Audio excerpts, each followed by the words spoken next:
C'est à vous, ma sœur, que j'écris pour la dernière fois. Je viens d'être condamnée non pas à une mort honteuse. Elle ne l'est que pour les criminels, mais...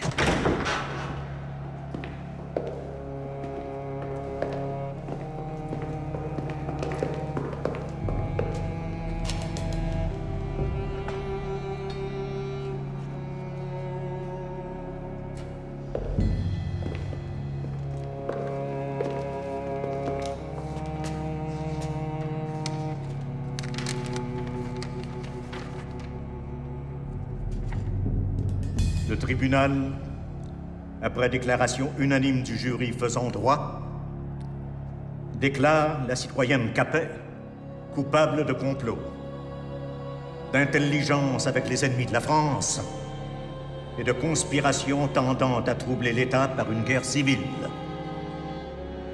En conséquence, conformément aux articles du Code pénal se rapportant aux délits avérés, l'accusé est condamné à la peine de mort.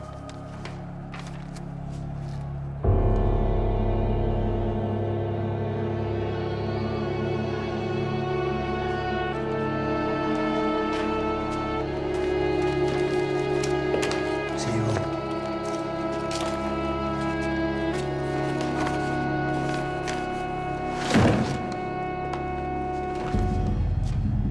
Le 16 octobre 1793, à 10h du matin, dans la prison de la Conciergerie, Marie-Antoinette, ex-reine de France, sut qu'elle allait mourir ce jour-là.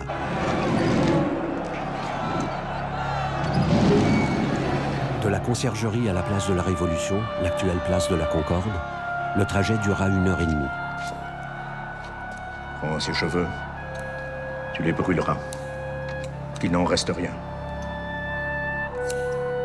On pourrait en faire des reliques. La reine, déchue et condamnée, dut affronter une dernière fois la haine et la fureur du peuple de Paris. Oui, criait-on, c'est bien elle. Regardez-la. À mort la chienne, à mort la tigresse, à la guillotine l'autrichienne. Elle avait 38 ans.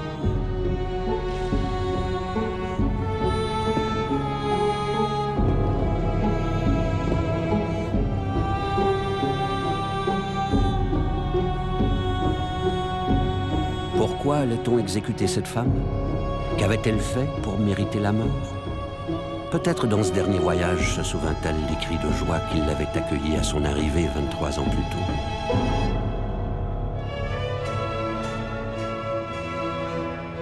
Sa relation avec la France avait commencé comme une histoire d'amour.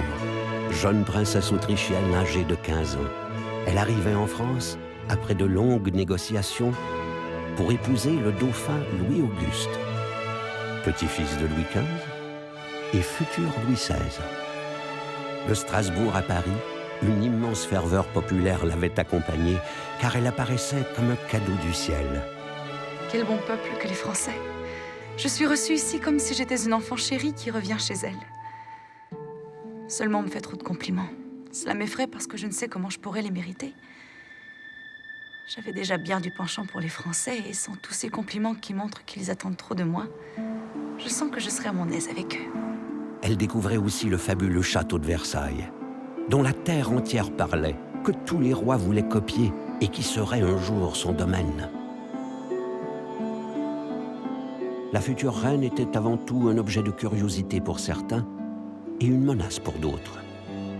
Pour Madame du Barry, par exemple, maîtresse en titre du roi Louis XV, véritable reine sans couronne.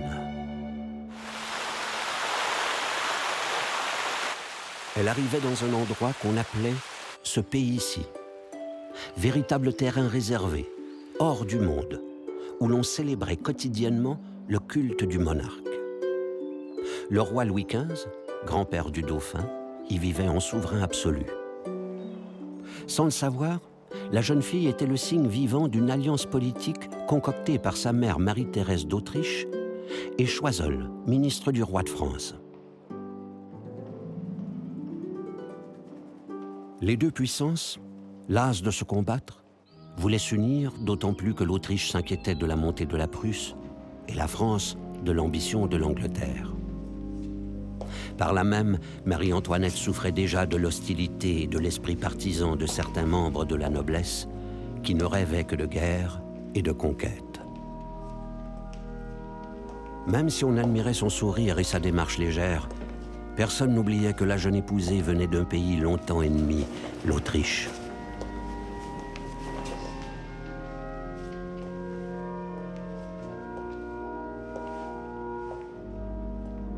Sous les sourires officiels se dissimulaient des jalousies, des inquiétudes. Elle était déjà en toute innocence l'objet de tout un nœud d'intrigues et de désirs cachés.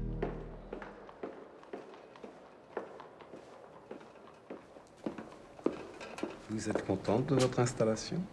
Absolument. Versailles est magnifique. Vous ne vous sentez pas trop seule, si loin de votre famille?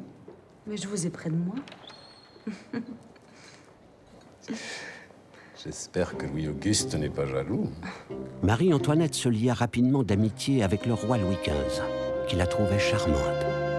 Mais Marie-Antoinette commençait aussi à réaliser que Versailles était la cour la plus corrompue d'Europe, comme disait sa mère. Celle-ci, à vrai dire, détestait la légèreté française et l'esprit des Lumières. Elle espérait que sa fille n'y succomberait pas. Marie-Antoinette, en tout cas, ne semblait pas pouvoir supporter le règne de Madame du Barry, la grande favorite, qui faisait à la cour la pluie et le beau temps. Qu'est-ce que c'est, ce parfum inattendu? En bonne princesse autrichienne, elle trouvait cela inacceptable. Le roi lui-même tenta de l'amadouer, de la mettre à l'aise. On a beau être dauphine de France, on n'est pas moins quoi qu'on fasse une étrangère. Je ne sais si je me trompe, mais autour de moi, on a l'air de s'en souvenir. Il n'est pas aisé de contenter tout le monde.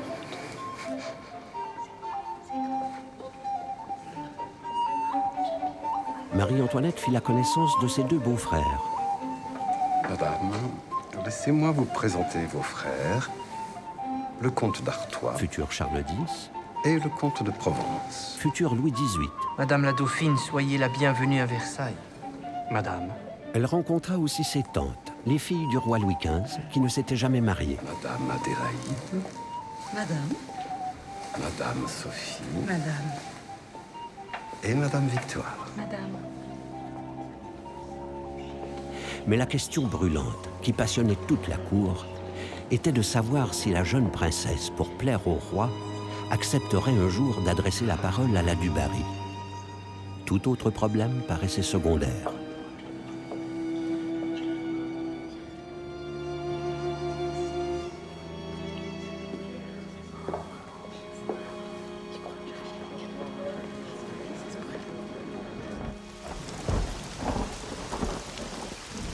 Un peu perdue dans ce monde dont elle ne possédait pas toutes les clés, Marie-Antoinette, qui éprouvait pour sa mère un mélange d'amour et de crainte, lui écrivait régulièrement, partagée entre le besoin de se confier et la peur de lui déplaire.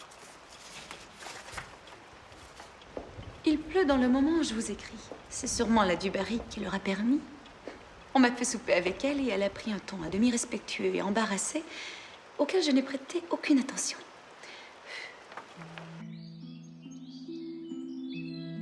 Le fait que Marie-Antoinette refusait obstinément de parler à la du Barry devenait une affaire d'État.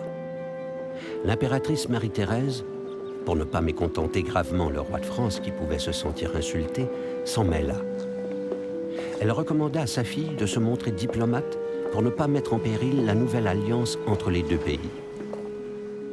À chaque rencontre, la tension se faisait plus aiguë, jusqu'au jour où la dauphine, cédant à sa mère, fit un effort considérable sur elle-même.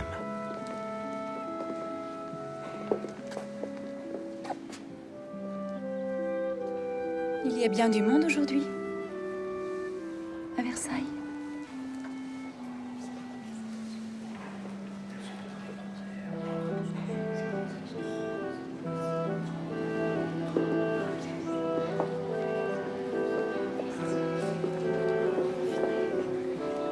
Au fond, la du Barry n'est point une méchante femme.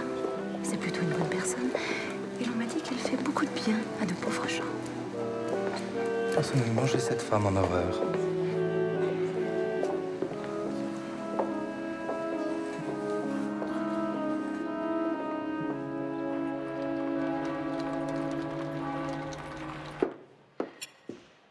Une petite phrase avait suffi à satisfaire Louis XV et à consolider une alliance, ce qui n'empêchait pas les commentaires d'aller bon train. Je l'ai aperçue hier au jardin, elle semblait tout à fait à l'aise.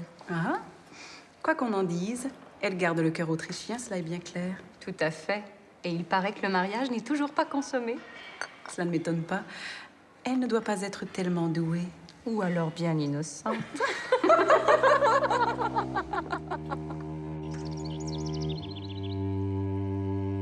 Dans ses lettres, Marie-Thérèse prêchait sans cesse à sa fille que sa fonction première était de faire son devoir. Et son devoir était d'enfanter un héritier au trône de France. Elle était là pour ça. Le sort de l'Europe en dépendait. Cependant, les mois, les années passaient et aucune grossesse ne s'annonçait. Que se passait-il dans l'intimité de Marie-Antoinette et de son mari? Apparemment rien. Que faisait le dauphin dans le lit de sa femme, où il se rendait régulièrement? Chacun se posait la question.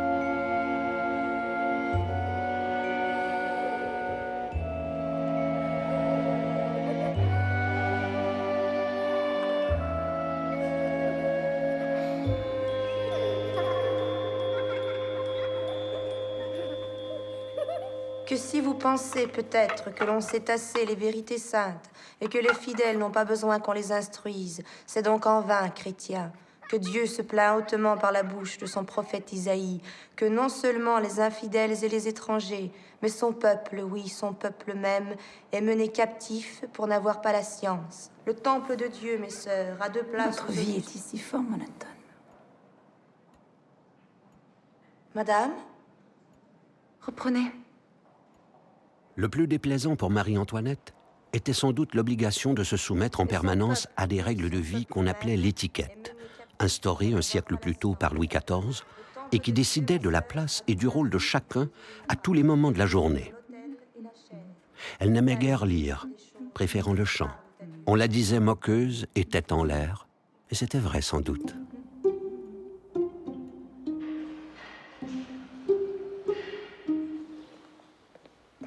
Le dauphin, jeune homme réservé et taciturne, la laissait souvent seule. Il ne manquait pas d'intelligence, il aimait s'instruire, s'intéressait beaucoup au voyage, à la géographie. Il rêvait de lancer des expéditions maritimes. Ses goûts le portaient vers la chasse, ce qui est commun pour les rois, et vers les travaux manuels, ce qui est plus rare. Seul dans son cabinet, il restait éloigné des grandes affaires du royaume. Allez, venez les enfants. Marie-Antoinette adorait les enfants. Elle passait une partie de son temps avec ceux de ses domestiques. Comment? Qu'est-ce que je vois? Quel est ce désordre? Ce n'est rien. Ce n'est rien, Madame de Noailles. Allez, disparaissez! Disparaissez! Il est difficile avec Madame de Noailles de bien s'entendre sur des choses en dehors de l'étiquette.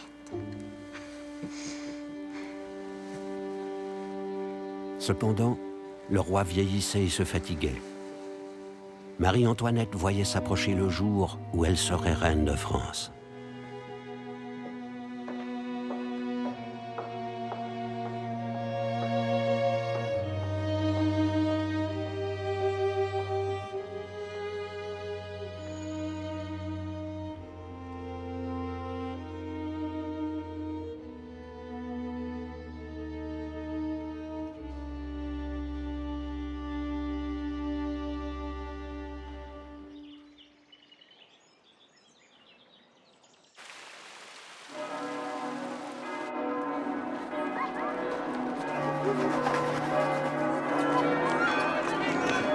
Le 8 juin 1773, le dauphin et la dauphine firent leur entrée solennelle dans Paris.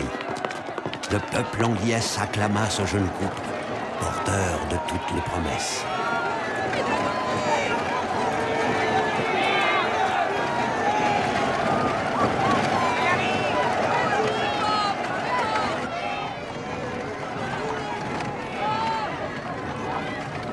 Madame, vous avez devant vous 200 000 amoureux.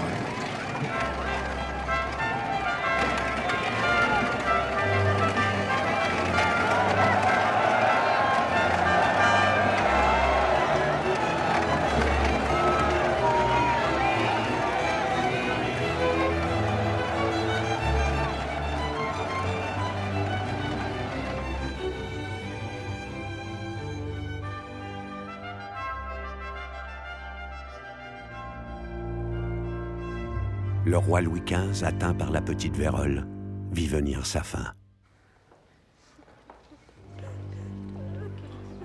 Il agonisait dans le faste de Versailles, rongé d'ulcères, dégageant une odeur pestilentielle. Majesté, il faut vous recommander à Dieu.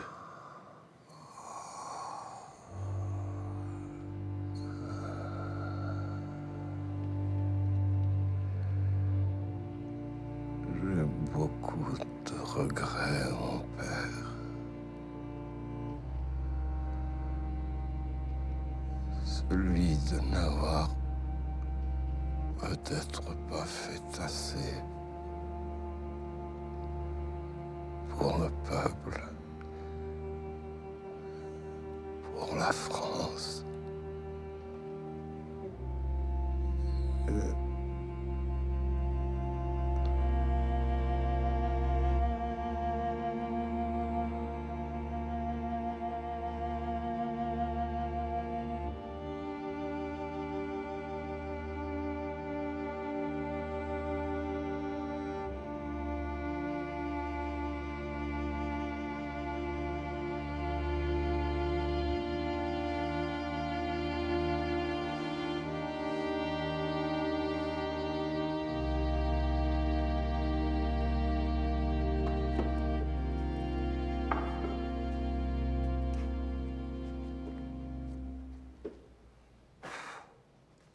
Le roi est mort.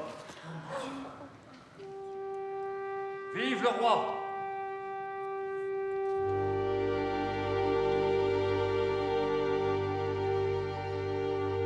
10 mai 1774.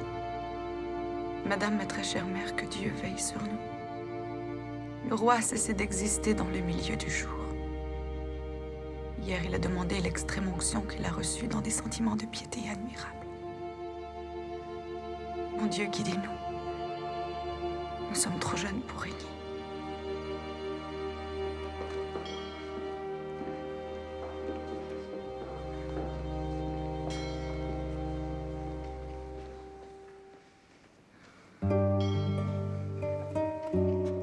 Le dauphin Louis-Auguste devenait roi sous le nom de Louis XVI et Marie-Antoinette devenait reine de France.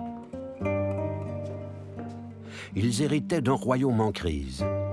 Des trois ordres qui le constituaient, seul le tiers-État, c'est-à-dire les bourgeois et le peuple, payaient des impôts et supportaient les charges écrasantes du pays.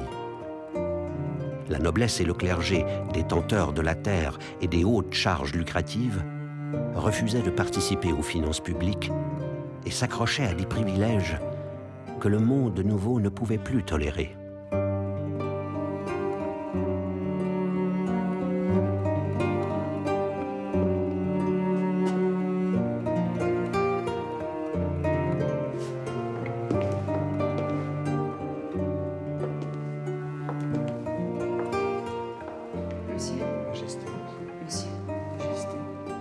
Privée de son royal protecteur, Madame du Barry quitta Versailles sans tarder, conformément aux vœux de Louis XV avant que celui-ci ne meure.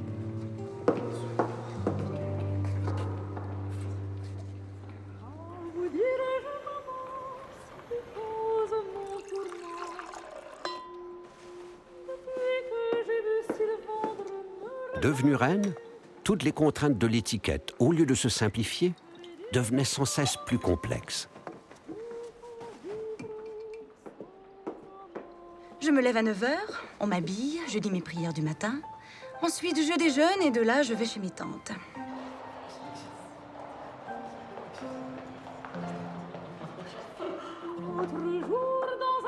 À midi, ils arrivent tous.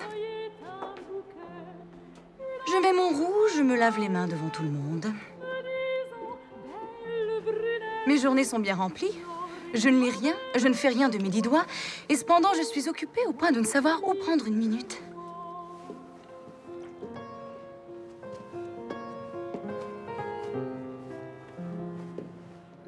Ensuite, les hommes sortent. Les dames restent. Et je m'habille devant elles. Elle n'avait aucune liberté d'action. Tous les gestes de sa vie quotidienne étaient minutieusement planifiés selon des règles strictes où la notion de préséance et de rang l'emportait sur toutes les autres. Le simple fait de lui passer sa chemise était tout un cérémonial. Il fallait connaître sa place, selon son titre, selon son degré de parenté avec le roi. La comtesse de Provence, l'aînée des belles-sœurs du roi, passait avant toutes les autres si elle était là. Présenter la chemise de la reine constituait un privilège très disputé. C'est odieux, quelle importunité.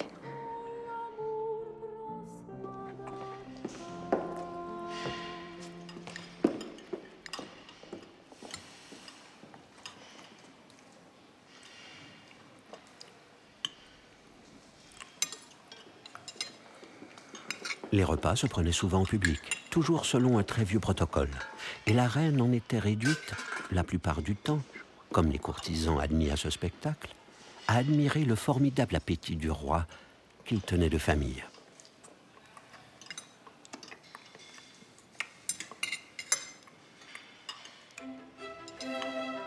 Pour échapper à la rigidité de la cour, il lui arrivait de quitter Versailles, dans une voiture ordinaire, à la nuit tombante, pour aller à Paris.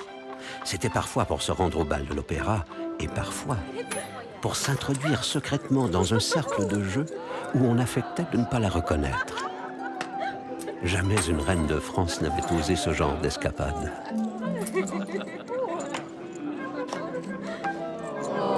Elle avait pris goût aux cartes et jouait pendant des heures contre des joueurs endurcis, des tricheurs même.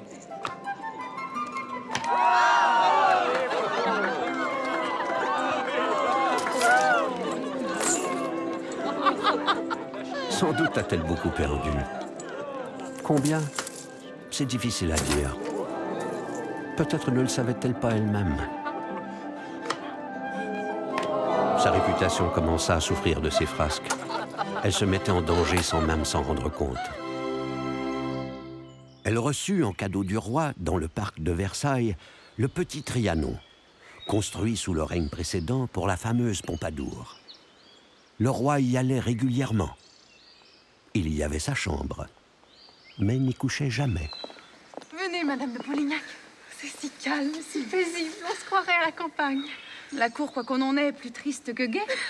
Ici, nous serons bien. Quel merveilleux endroit. Pour échapper aux rigueurs de la cour, elle commençait à créer autour d'elle un cercle d'amis très restreint qu'elle invitait à Trianon. Viendrez-vous aujourd'hui sur le Grand Canal avec moi? Oui. Oh, le prince de Ligne pourrait se joindre à nous, peut-être. Ah oui, oh, quelle bonne idée. Madame de Polignac était alors sa compagne favorite. La reine semblait éprouver pour elle une amitié si vive et si exclusive qu'elle fit naître des jalousies et des rumeurs. Je suis si contente de vous avoir auprès de moi. Et moi, je bénis le ciel chaque jour de vous avoir rencontré. Les mauvaises langues à voix basse leur prêtaient une liaison amoureuse. Elle passait à Trianon les 3 mois d'été. Aux yeux de beaucoup, elle semblait négliger son rôle de reine et mettre son plaisir avant ses devoirs. Son coiffeur Léonard et sa modiste Rose Bertin venaient de Paris 3 fois par semaine et restaient des heures avec elle. Elle voulait être à la dernière mode, voire même lancer la mode. Les coiffures se porteront moins haut cette année. Tant mieux. On ne pouvait plus passer les portes. En tout cas, c'est à votre majesté de nous dire. J'ajoute une boucle ici. À mon avis, ce n'est pas nécessaire. Cela équilibrerait l'autre côté, pourtant. Oui, mais la dissymétrie a du charme. Pas de boucle. Léonard composait des coiffures extravagantes appelées poufs, qui allaient devenir la cible des caricatures et des pamphlets, ces petites brochures anonymes que des colporteurs vendaient dans les rues. Petite, le bateau. Les premiers pamphlets, encore assez discrets, émanaient de la cour elle-même, où certains prenaient un malin plaisir à dénigrer la reine étrangère et frivole. Si elle s'en rendit compte, elle n'y attacha aucune importance. Ce fut une erreur de sa part. Mais elle vivait selon son caprice. Il lui était impossible de voir le vrai monde hors de Versailles où elle vivait enfermée. Elle ne sentait pas venir le danger.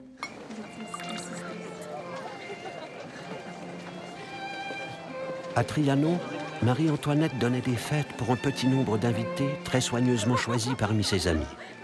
Elle se déguisait souvent, elle tenait un rôle. Ce soir-là, elle était la limonadière. Majesté, de la part de votre humble servante. Grand merci, madame. Tout le plaisir est pour moi. Un petit monde aveugle et sourd évoluait autour d'elle, indifférent à toute autre réalité que celle de Versailles.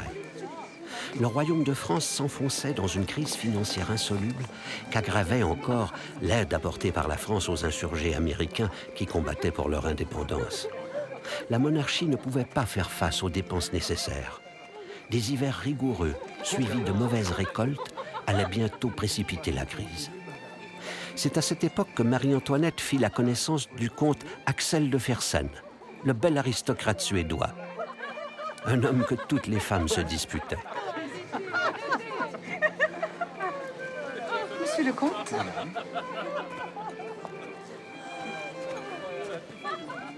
Je vous dérobe un instant. Rien ne pourrait m'être plus agréable, madame. À Trianon, Fersen jouait d'un rare privilège. Il avait une petite chambre où il pouvait passer la nuit. S'il ne se gênait pas pour courir d'autres aventures sous les yeux même de la reine, il éprouvait sans doute pour celle-ci une affection particulière. Les calomniateurs qui ne manquaient pas en racontaient plus qu'ils n'en savaient. A-t-elle trouvé auprès de Fersen, pour qui elle avait un vrai sentiment, ce qu'elle avait vainement attendu de son mari? Rien ne permet d'affirmer qu'ils ont été amants. Frivole et dépensière, oui. Infidèle, on ne sait pas. En tout cas, elle n'était toujours pas enceinte, ce qui rendait sa position à la cour terriblement fragile.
Le plaisir manifeste que Marie-Antoinette et Fersen montraient à se voir ne faisait que grossir les rumeurs qui se répandaient hors de Versailles.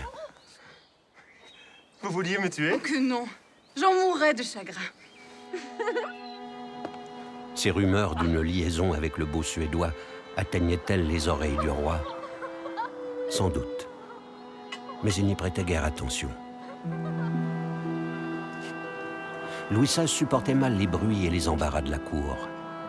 Solitaire et timide par tempérament, il cherchait souvent à s'isoler, ce qui n'est pas facile pour un roi. Voilà. Viens là.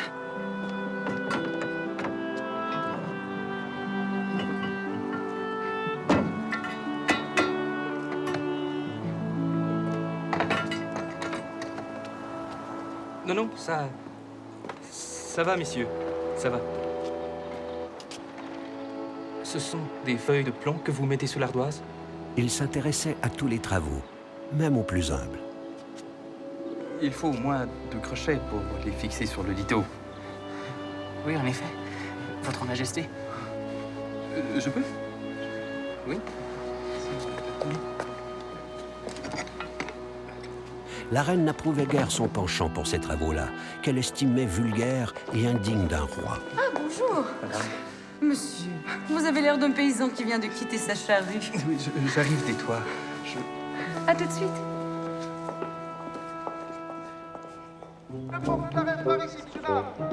À Paris, l'opinion se retournait peu à peu contre la reine. Les pamphlets de plus en plus nombreux se faisaient aussi plus âpres, plus précis. Sa coquetterie était tournée en ridicule et on la rendait souvent responsable de la stérilité du couple, aussi bien que de l'appauvrissement de la France. Ses pamphlets et ses caricatures lui parvenaient parfois, mais elle préférait ne pas les parcourir. Elle restait dans l'illusion. Elle n'aimait guère le peuple, mais elle était sûre que le peuple l'aimait. Quel crédit, mon Dieu, accordé à des chansons. À Paris, tout se chante. Et si on se préoccupait de pareilles sottises, on ne vivrait pas. Ce qui me peine le plus, c'est l'obstination de certaines gens me représenter comme une étrangère, toujours préoccupée de sa patrie, française à contre-cœur. C'est indigne. Certains ont même déjà commencé à appeler le petit Trianon le petit Vienne. C'est inadmissible. Oh, ce n'est pas si grave.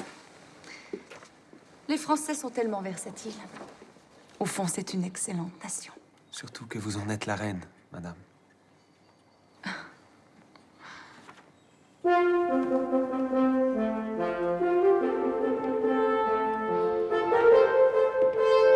Pour percer le secret de la couche royale, Marie-Thérèse dépêcha à Paris son fils Joseph, frère de Marie-Antoinette et empereur d'Autriche. Il arriva en mai 1777, simplement vêtu, curieux de connaître le peuple de France. Dites-moi, ma très chère sœur fait-elle tout le nécessaire pour satisfaire aux exigences de votre union? Il me semble que oui, mais il ne s'agit pas de cela. De quoi s'agit-il alors? Louis essaya maladroitement d'expliquer ce qui se passait, ou plutôt ce qui ne se passait pas dans ses rapports avec la reine. Joseph, de son côté, donna des conseils précis, tout en se demandant sans doute si son beau-frère n'était pas impuissant.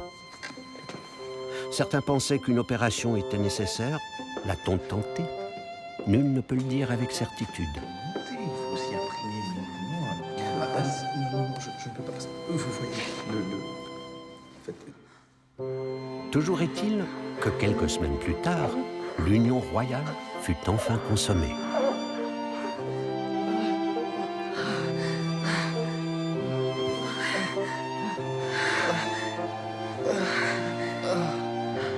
Marie-Antoinette n'avait plus rien à se reprocher ou à regretter.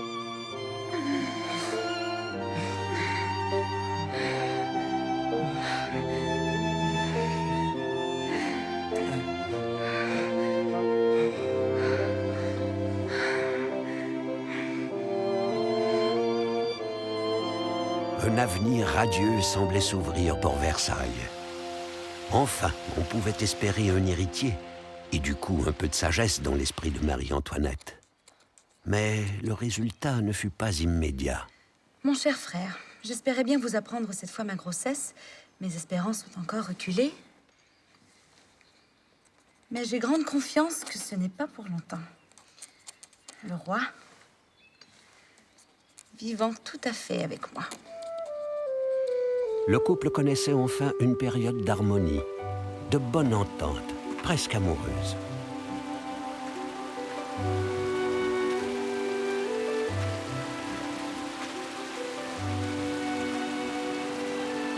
Comment vous portez-vous? Merveilleusement. Je suis si heureux.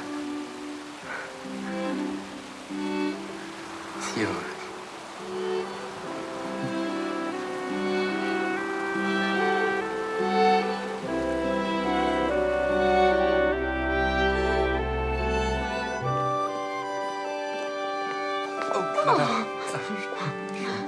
Excusez-moi, j'allais me nettoyer les mains. Très bien.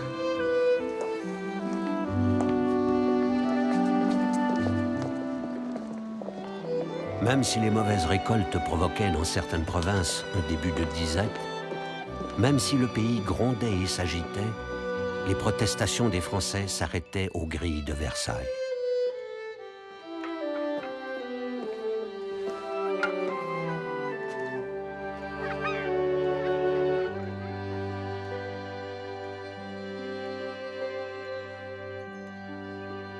Si le roi craignait quelque chose, s'il s'inquiétait par exemple du nombre croissant d'indigents qui mendiaient dans les rues de Paris, ou des pamphlets de plus en plus violents qu'on lui montrait, il n'en laissait rien voir à la reine. Il gardait ses soucis pour lui.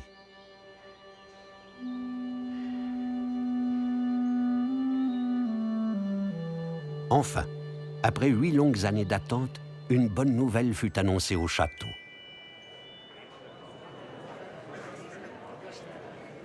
La reine, qui avait alors 22 ans, était enceinte.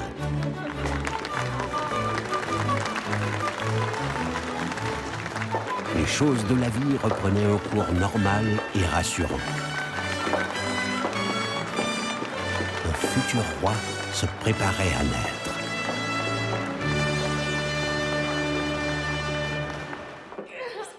Et le 18 décembre 1778, non sans difficulté, Marie-Antoinette accoucha. L'événement très attendu se passa en public, ou presque, comme c'était l'usage. Il fallait être sûr que l'enfant était bien né du ventre de la reine.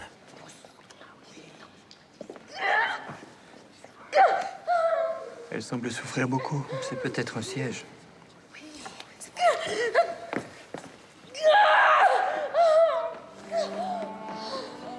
Les frères du roi étaient présents.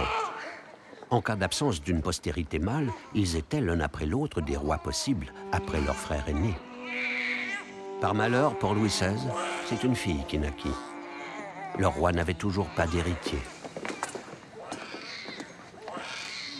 Une fille. Le hasard fait parfois bien les choses. Le hasard, mon cher, c'est la Providence qui semble nous avoir en grâce. Venez. Marie-Antoinette avait failli y laisser sa vie, mais elle était heureuse d'être enfin mère.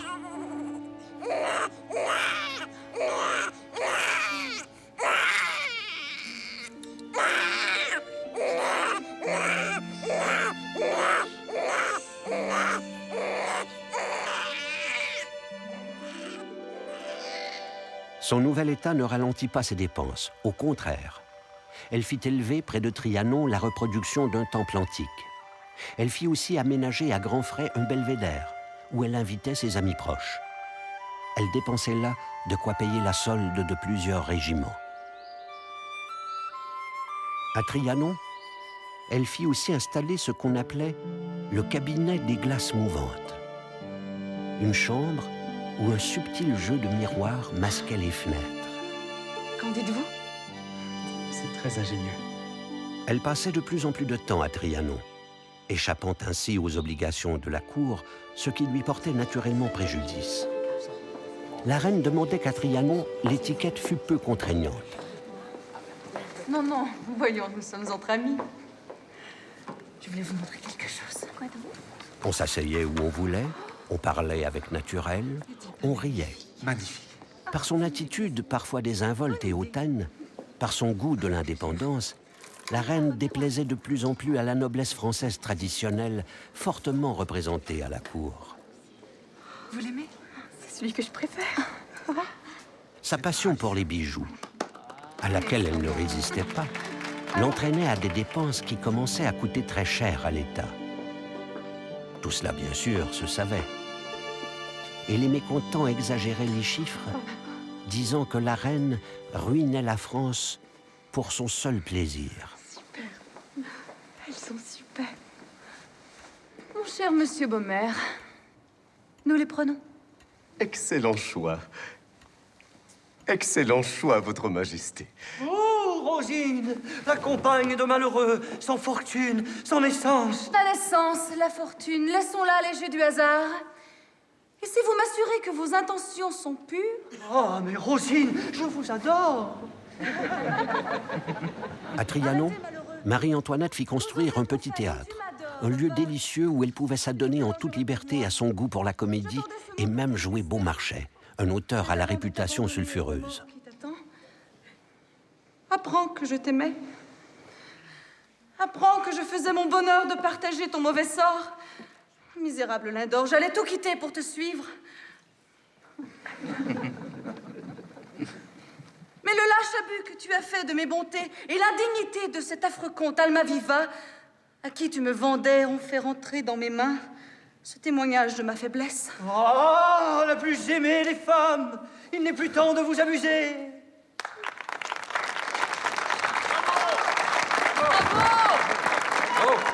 Dans ce petit monde uniquement préoccupé de lui-même, où tous s'épuisaient en plaisirs de surface et en intrigues mesquines, aucun œil ne voyait venir la tempête révolutionnaire qui allait soulever le pays. Le 29 novembre 1780, Marie-Antoinette reçut une nouvelle qui la bouleversa.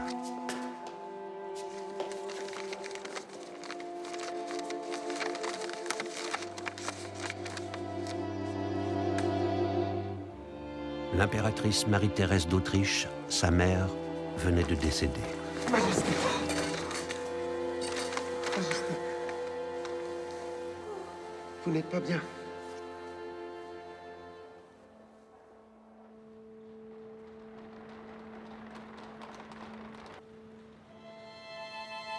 Elle perdait ainsi celle qui, à distance, la faisait espionner par ambassadeur. Celle qui avait peur pour elle. Celle qui l'avait toujours suivie et conseillée. Une mère qu'elle redoutait, mais qu'elle aimait. Elle se retrouvait seule.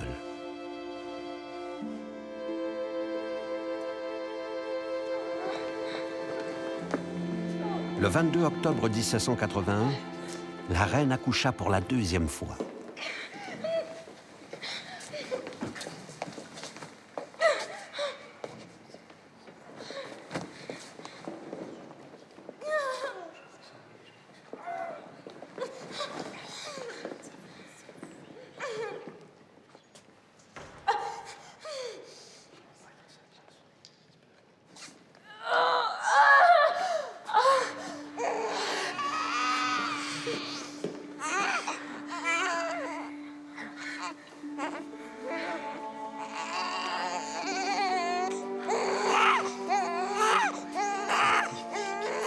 La reine donna naissance à un garçon qui fut prénommé Louis-Joseph. Si la naissance d'un dauphin était officiellement fêtée dans toute la France, elle ne faisait pas la joie de tous. Les frères du roi, en particulier, dont on chuchotait qu'ils avaient eux-mêmes lancé des pamphlets contre la reine, voyaient s'éloigner leur chance d'accéder au trône.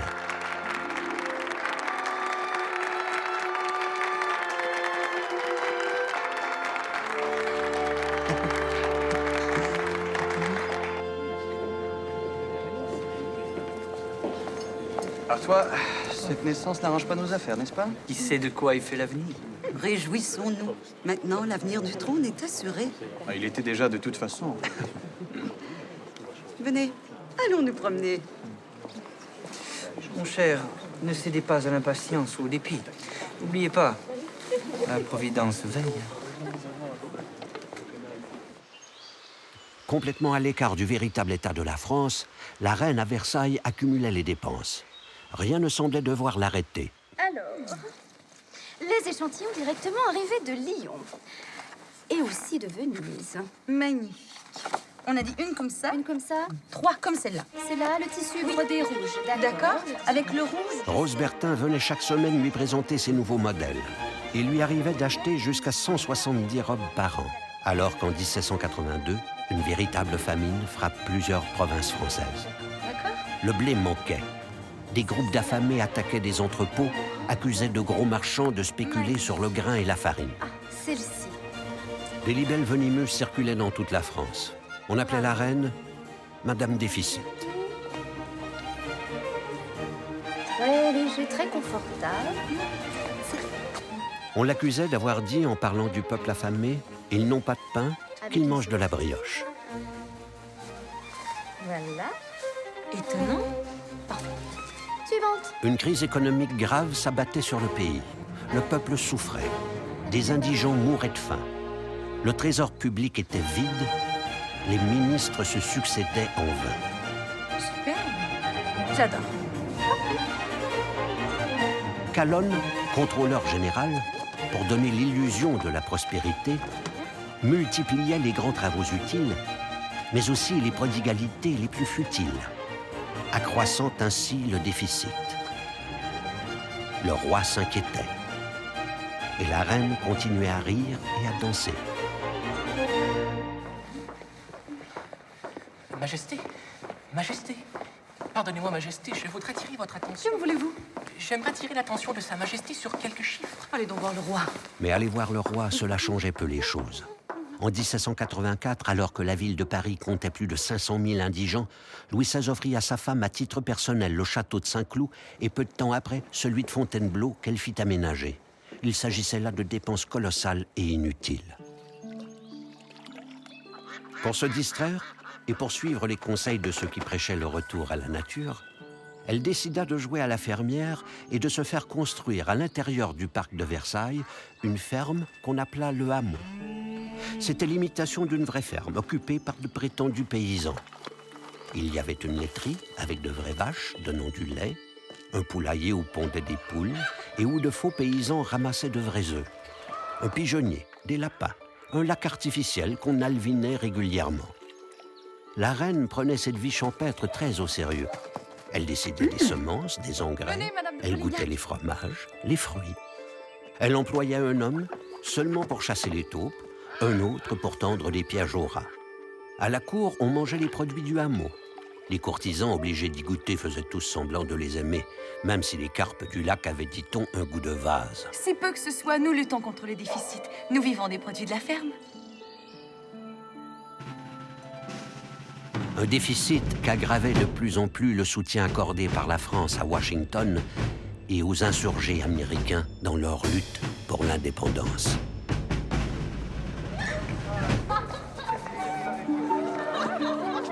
Une petite société isolée, aveuglée, se réfugiait dans une agitation de surface, dans un cache-cache trompeur, comme pour ne pas soulever le masque qu'ils avaient posé sur la France.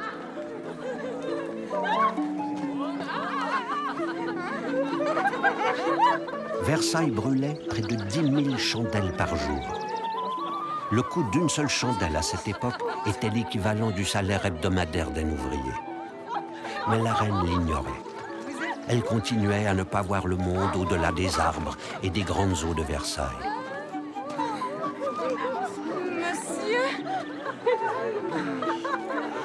Monsieur de Versailles. Les rares fois où elle se rendait à Paris, elle attendait en vain les acclamations d'autrefois. Les libelles commençaient à la dire non seulement frivole, mais aussi cruelle, débauchée, vendue corps et âme à l'Autriche. C'est alors qu'éclata la fameuse affaire du collier, qui allait passionner toute l'Europe et apporter à Marie-Antoinette le coup de grâce. Le bijoutier Bommer, que la reine connaissait bien, lui présenta le collier spectaculaire. Mon associé et moi-même, nous avons mis plus de 15 ans pour assembler les plus belles pierres d'Europe. Des pierres dignes de vous seul. Vous ne vous rendez pas compte. C'est plus cher qu'un bateau de guerre. Majesté, cela ne se compare pas. Les deux objets n'ont pas le même usage.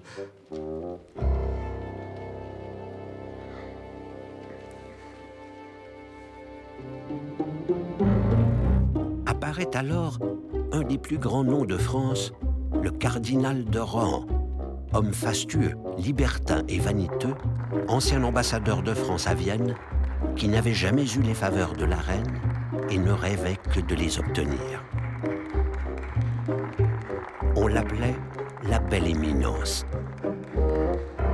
Il se lia avec une certaine comtesse de la Motte qui prétendait descendre des Valois et disait ma cousine en parlant de Marie-Antoinette. Une femme aussi ambitieuse et retorse que le cardinal était aveugle. Comme vous le savez, je suis une amie intime. L'aventurière réussit à persuader Rohan qu'elle pouvait le faire entrer dans les faveurs de la reine. Pour ce faire, elle commença par lui extorquer de larges sommes. Puis, lorsqu'elle apprit l'existence du fabuleux collier, elle imagina un plan audacieux et subtil avec l'aide de son amant, Rétaux de la Villette, un repris de justice et habile faussaire. Je crois que c'est une excellente idée. Je sens que ça va marcher. Voilà, mon cher. Merci. La comtesse remit au cardinal une lettre qu'elle disait de la reine et qui affirmait son intention d'acheter le collier par le biais d'un intermédiaire. Le cardinal, extrêmement impressionné, ne remarqua pas que la reine n'aurait jamais signé Marie-Antoinette, reine de France. C'est inespéré. Je sais. Je reviens. Les reines signaient seulement de leur nom de baptême. Pour gagner l'entière confiance du cardinal, Villette trouva une comédienne. En réalité, une fille des rues, Marie Leguet, dite Mademoiselle d'Oliva, qui ressemblait vaguement à Marie-Antoinette. Mademoiselle, vous êtes libre? Bien sûr. Il la convainquit de rencontrer sa femme pour l'aider, moyennant quelque argent, dans une affaire délicate.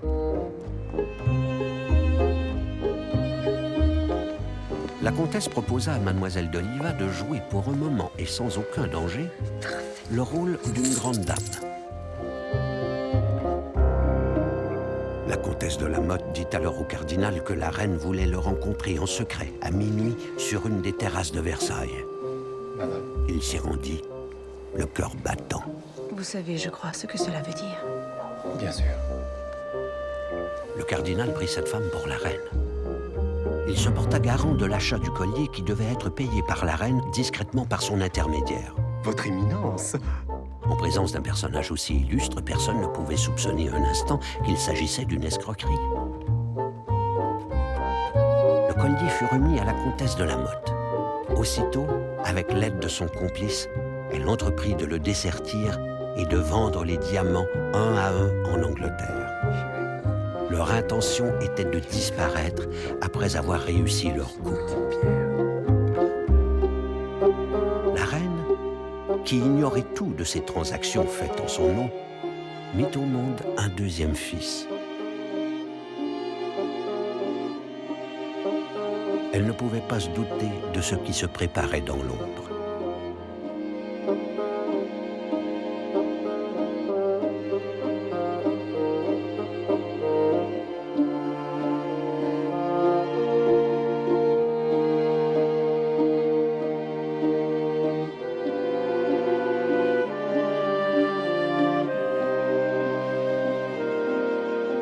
Cependant, comme aucun versement ne lui était parvenu, le bijoutier Bommer s'inquiéta, écrivit et finit par se rendre à Versailles pour demander respectueusement à la reine la somme due.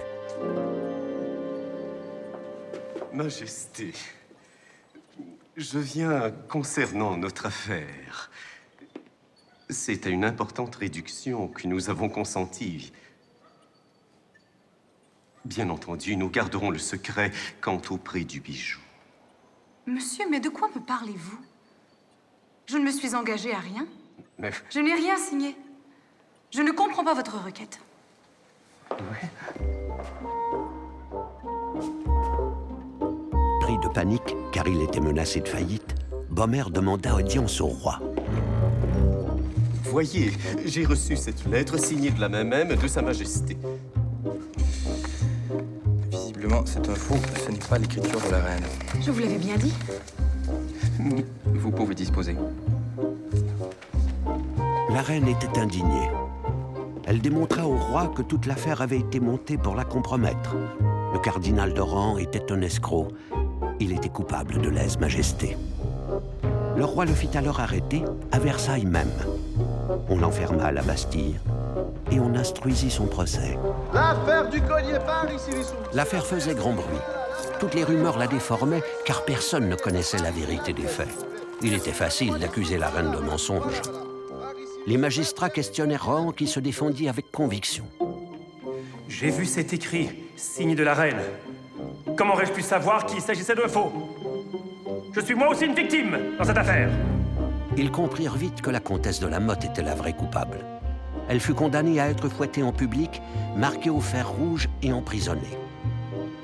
Quant au cardinal, on le déclara non coupable et il fut acquitté à 3 voix de majorité. C'était pour la reine une grave défaite. Monsieur, le jugement qui vient d'être prononcé est une affreuse insulte. Il vous faut faire quelque chose. Absolument. Je vais agir sans tarder. Cela me paraît la justice même. Les ovations du peuple à Rohan à sa sortie du tribunal. Quelle ingratitude à mon égard. Mais j'espère, grâce à votre soutien, un jour triompher des méchants. Le roi, cédant à la reine, prit la décision d'exiler Rohan en province. Ce qui fut considéré par tout le monde comme une marque de faiblesse, une compensation accordée à la reine, une faute de plus.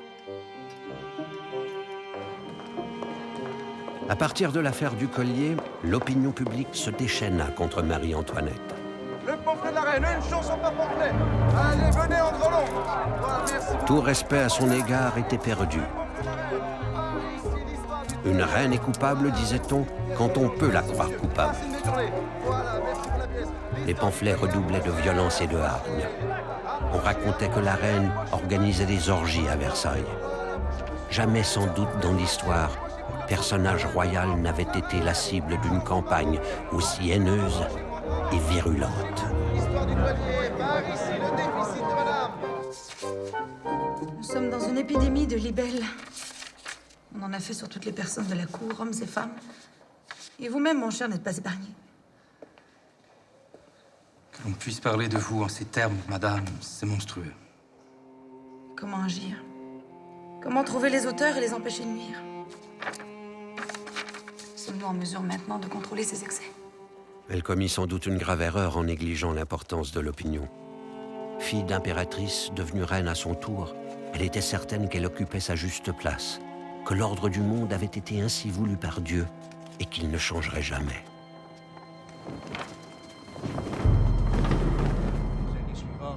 Depuis quelque temps, la reine, désireuse de jouer un rôle, prenait une part de plus en plus active aux affaires de l'État, ce qui n'arrangeait en rien l'image qu'on se faisait d'elle. La crise s'aggravait sans que le pouvoir royal pût réagir efficacement. Les famines se succédaient depuis 1775, laissant les campagnes exsangues. Le Parlement de Paris, composé de bourgeois aisés et de juristes, rêvait d'abaisser le pouvoir royal. Il entra en conflit ouvert avec Louis XVI, refusant d'entériner de nouveaux emprunts. Etc., etc. Il faut composer avec le Parlement et proposer une meilleure répartition des impôts. C'est à ce prix que nous réduirons le déficit et reviendrons à la prospérité. Cela est hors de question. Il nous faut lancer de nouveaux emprunts et qu'importe si le Parlement refuse, nous passerons outre. Vous êtes le roi et avez toute prérogative pour mener le pays comme il se doit.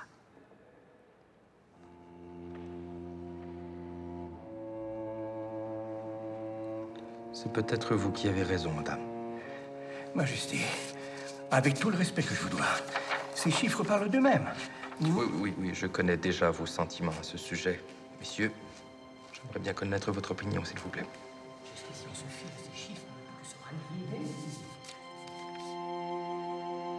Le feu prenait aux quatre coins du royaume. Le roi et la reine ne voyaient rien.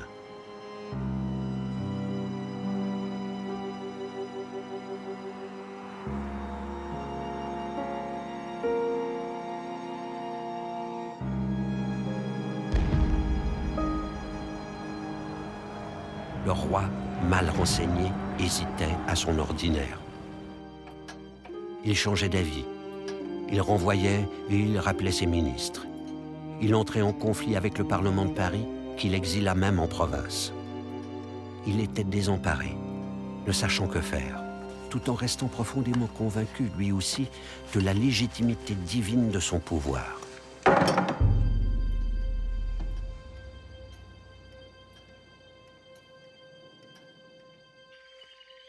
Mon cher ami, je ne sais plus que faire. Il ne faut surtout pas vous laisser abattre, madame. La religion et le droit sont de votre côté. La reine continuait à se mêler maladroitement de politique et ne donnait sa confiance qu'à son cher Fersen. Mais l'aristocrate suédois était lui-même un esprit d'autrefois. Le peuple mécontent n'était pour lui que de la canaille qu'il fallait mater. Elle réussit à convaincre le roi de rappeler M. Necker, un banquier genevois d'expérience qui avait déjà été directeur général des finances en 1777 pour tenter de remettre de l'ordre dans la gestion financière de l'État. C'est là, sire, la meilleure décision à prendre.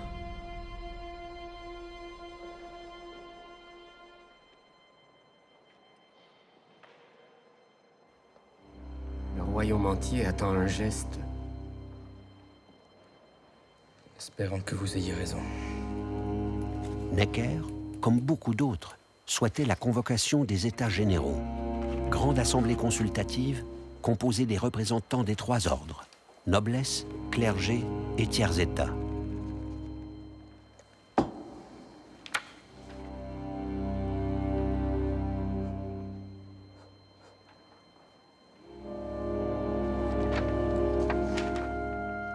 Des cahiers de doléances qui récoltaient les mécontentements de tous les Français furent rédigés à l'attention de l'Assemblée. Ils exigeaient tous une meilleure répartition des impôts.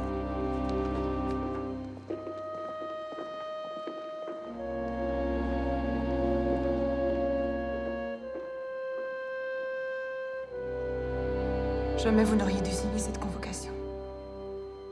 Vous donnez ainsi de l'importance à ceux qui remettent en cause vos décisions. Je ne pouvais faire autrement. Le mécontentement est trop grand dans le royaume. Les rapports entre les élus et le souverain furent dès le début difficiles, mais personne ne songeait encore à se défaire de la monarchie.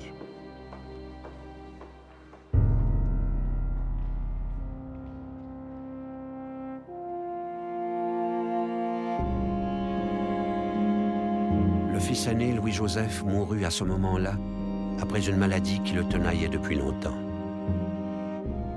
Son corps fut inhumé à Saint-Denis et son cœur déposé au Val-de-Grâce.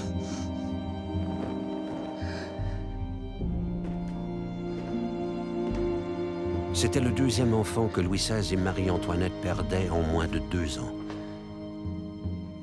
En 1786, la reine avait donné naissance à une seconde fille qui mourut peu de temps après. Les deuils successifs les frappaient dans une période d'adversité et d'incertitude. Mais ils n'avaient guère le temps de les pleurer. Il faut continuer, madame.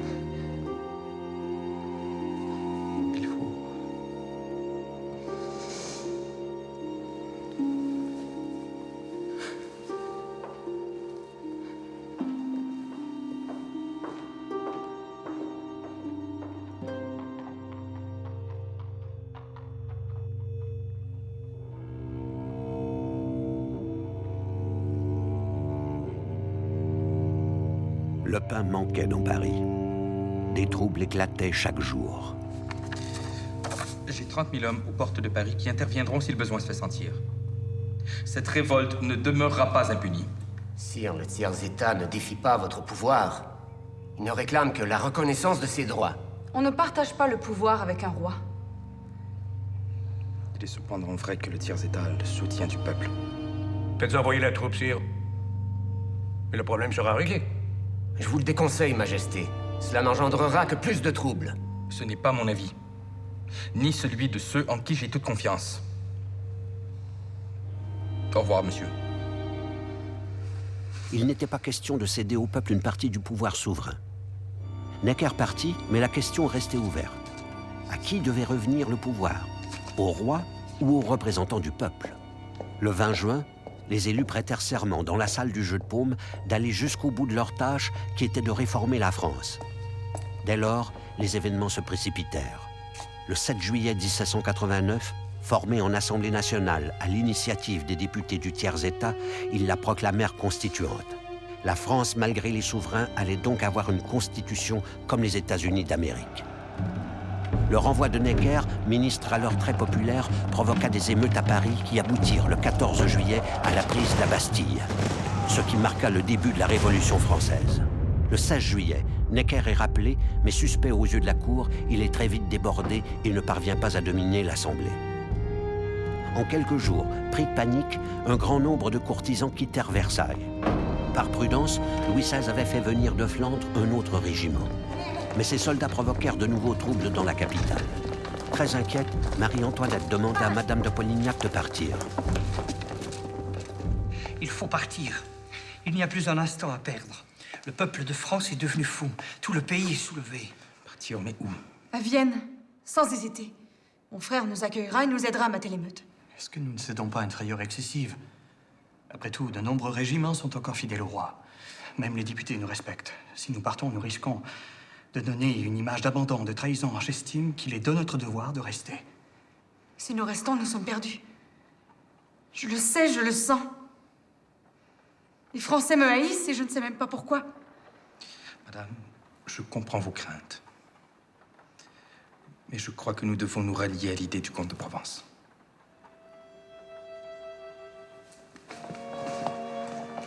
Monsieur, réfléchissez. Monsieur, j'ai déjà donné mon opinion. Cette décision, Louis XVI devait souvent la regretter. Mais ce jour-là, la reine elle-même ne réussit pas à le fléchir. J'ai peur pour les enfants et pour moi. Nous sommes réellement menacés. Je ne sais quel parti prendre. Mais il serait lâche de partir maintenant. Sans quitter la France, quittons au moins Versailles et éloignez l'Assemblée de Paris. Ce n'est pas possible. Jamais les députés n'accepteront cela. Ils vous doivent obéissance. Êtes-vous toujours le roi de France? Autant que vous en êtes la reine.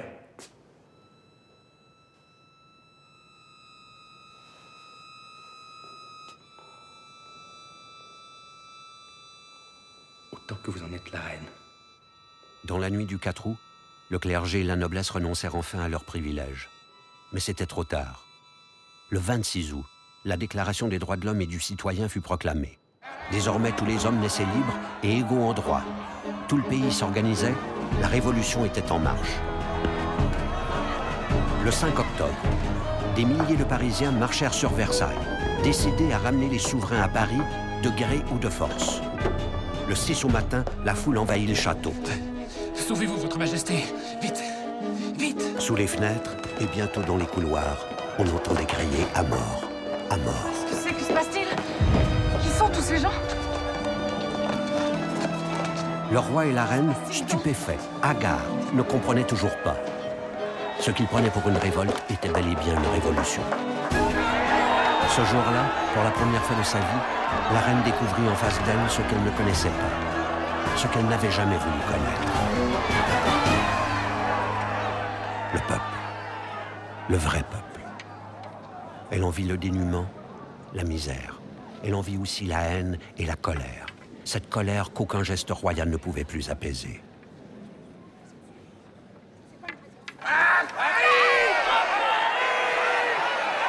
Le désir de la foule était désormais des ordres. En exigeant d'amener le roi et la reine à Paris afin de pouvoir les contrôler, le peuple scella le sort de Marie-Antoinette. Le voyage en carrosse dura 6 heures. Il fut extrêmement pénible. On installa le roi, la reine et leurs enfants aux Tuileries. Là, elle rencontra Fersen, qui lui conseilla vivement de s'enfuir. Cher ami. Madame, comment vous portez-vous? Bien. Bien.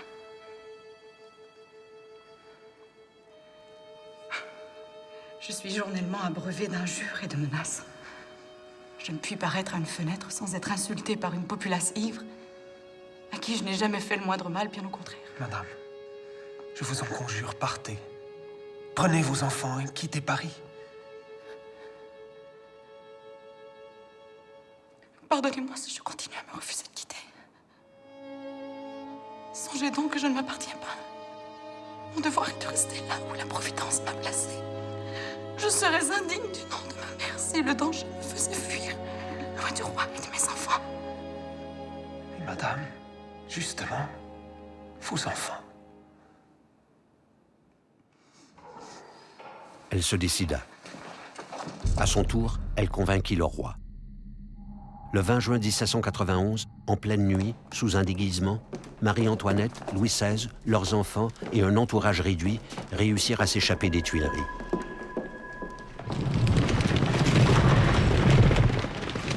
Fersen lui-même avait organisé ce départ clandestin.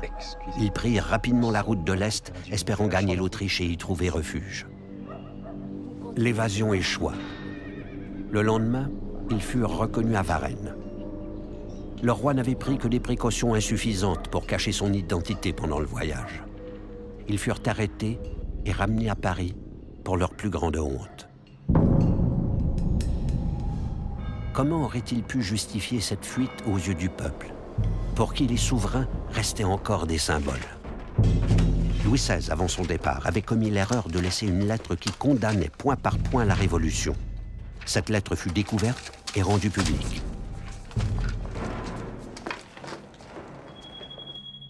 Placés sous surveillance jour et nuit, traités comme des prisonniers, ils devenaient l'un comme l'autre des personnages encombrants.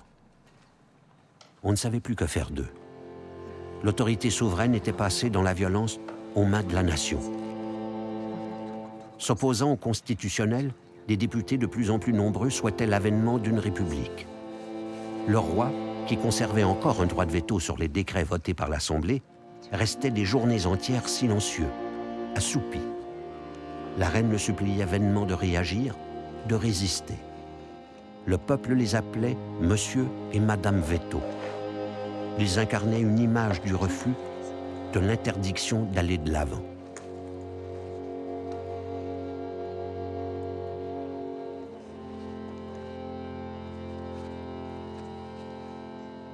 Ces peines à soi sont un poids trop lourd à supporter. Et si mon cœur ne tenait pas par des liens aussi forts à mes enfants, souvent je désirerais succomber.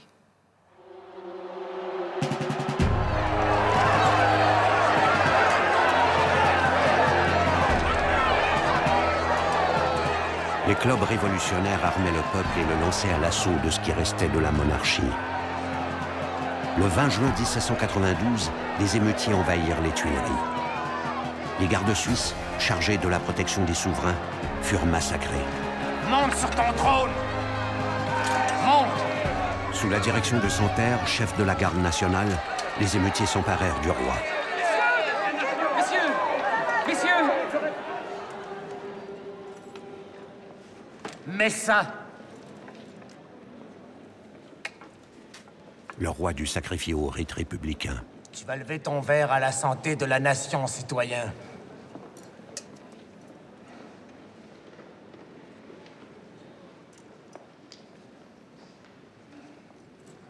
Je bois à la santé du peuple de France. De la nation! Je bois à la santé de la nation.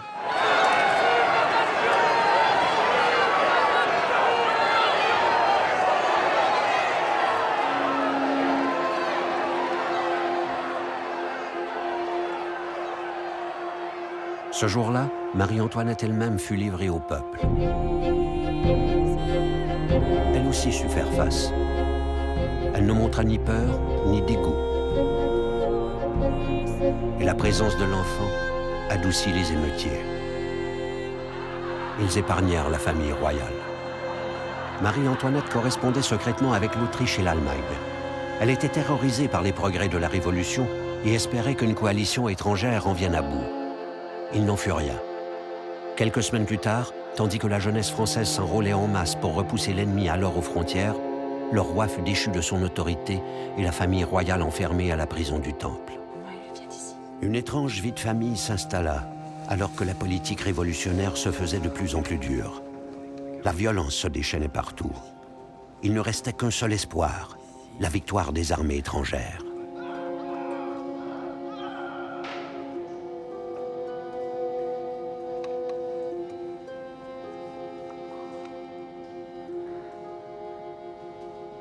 Est-il possible que je sois destinée à passer mes jours dans un tel siècle, avec de tels hommes? Mais cette victoire se faisait attendre et l'inquiétude devenait plus vive. On put croire pendant quelques semaines que le roi et la reine seraient épargnés. La Convention en décida autrement. Un manifeste signé par le duc de Brunswick, chef des coalisés, disant que Paris serait rasé si la vie des souverains devait être menacée, mit la France en fureur. La nation était déclarée en danger, la guerre était ouverte, les troupes ennemies franchissaient les frontières.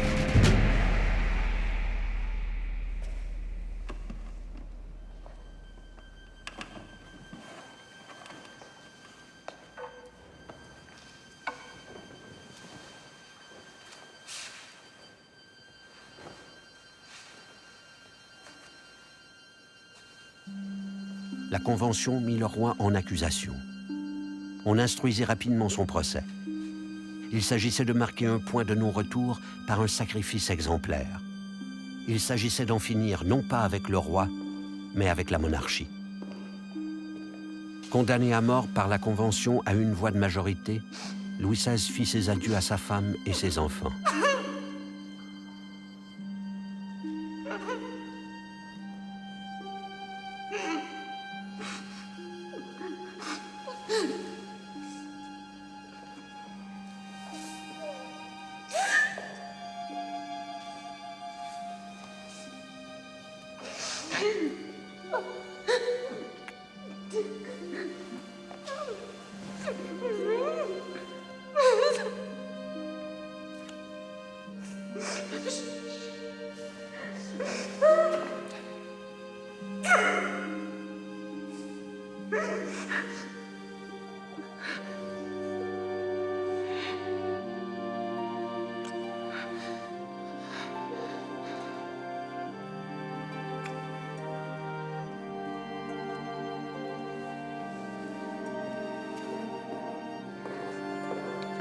Il fut guillotiné en public le 21 janvier 1793.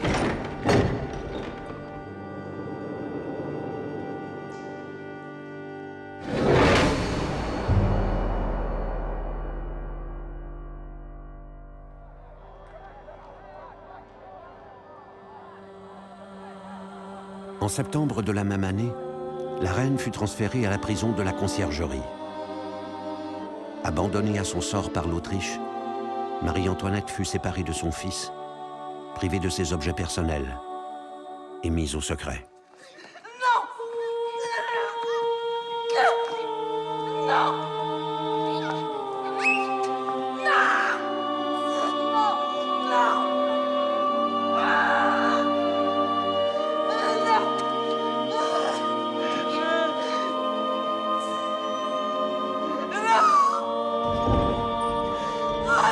La jeune République était menacée à l'intérieur comme à l'extérieur.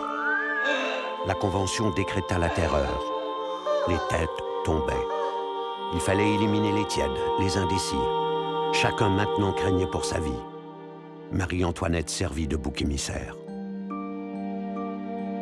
La haine populaire à l'encontre de Marie-Antoinette prenait des proportions jamais atteintes jusque-là. On parlait de favoritisme scandaleux, de dilapidation sans frein, de cruauté, de sa haine féroce contre le peuple français. Reine coquette, reine catin, disait-on de celle qui n'était plus reine. Elle était une bête féroce, carnassière, venimeuse, la louve autrichienne ou l'architigresse. Elle avait affamé volontairement le peuple. Elle était aussi décrite, et jusque sur les scènes de théâtre, comme une paillarde, une lesbienne, une criminelle, l'incarnation du mal qui avait rêvé de boire le sang des Français dans leur propre crâne. Le comité de salut public, sous l'impulsion de Robespierre et de Hébert, décida de faire le procès de celle qu'on appelait maintenant, depuis la mort de Louis XVI, la veuve Capet. Elle était accusée de trahison, d'intelligence avec l'ennemi, non sans raison, et d'avoir dilapidé le trésor national. Il fallait un geste fort, définitif. Tous ces documents, madame. Nous n'aurons jamais le temps de vous préparer une défense efficace. De toute évidence. Vous avez raison. Je vais écrire au président de la Convention pour lui demander de m'accorder 3 jours de plus. 3 jours. Cela fera une différence. Nous devrions commencer. La Convention les lui refusa.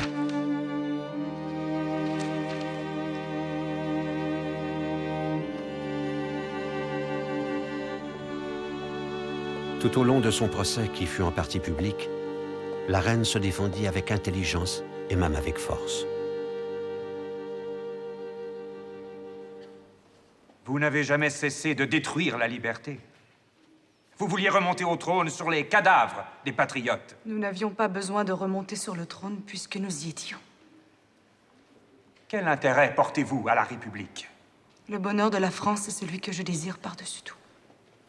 Pensez-vous que les rois soient nécessaires au bonheur des peuples?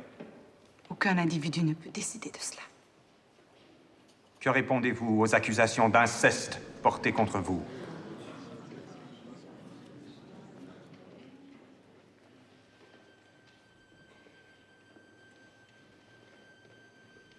Pourquoi ne répondez-vous pas? Si je n'ai pas répondu, c'est que la nature se refuse à répondre à pareille inculpation faite à une mère. J'en appelle à toutes celles présentes ici.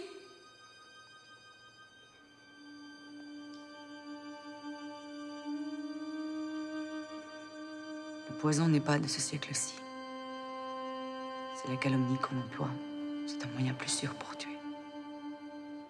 On retourne et on envenime les choses les plus simples et les plus innocentes. On aveugle sans cesse le bon bourgeois, on enivre la populace. On nous peint comme des êtres sanguinaires qui veulent égorger tout Paris.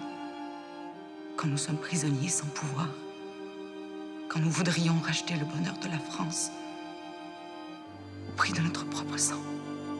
Quelques heures après la fin de son procès, elle connut la sentence. Citoyenne Capet, le tribunal vous condamne à être exécutée demain, à l'aube. Les témoins disent qu'elle quitta la salle sans une parole, sans donner le moindre signe de faiblesse ou d'indignation. Sa dernière lettre fut pour sa belle-sœur, Madame Élisabeth, à qui elle ne parvint jamais. C'est à vous, ma sœur, que j'écris pour la dernière fois. Je viens d'être condamnée non pas à une mort honteuse, elle ne l'est que pour les criminels, mais à aller rejoindre votre frère. Comme lui, innocente. J'espère montrer la même fermeté que lui dans ces derniers moments. Je suis calme comme on l'est quand la conscience ne reproche rien. J'ai un profond regret d'abandonner mes pauvres enfants. Vous savez que je n'existais que pour eux. Que mon fils n'oublie jamais les derniers mots de son père. Qu'il ne cherche jamais à venger notre mort.